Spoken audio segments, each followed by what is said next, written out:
మన చిన్నతనంలో అమ్మ కొట్టుకు పంపించేది కదా.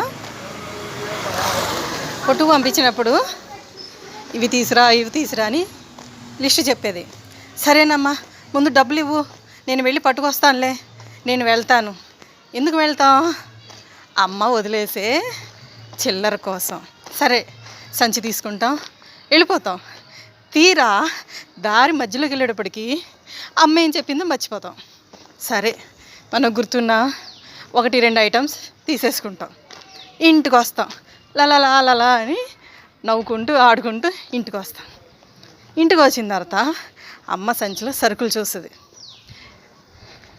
ఏమి ఇది తేలేదే, ఇది చెప్పానుగా, ఇది కంపల్సరీ అన్నాను కదా, వెళ్ళు మళ్ళీ వెళ్ళు నువ్వు అని చెప్తుంది. అబ్బా మళ్ళీ వెళ్ళాలా అనుకుంటాం.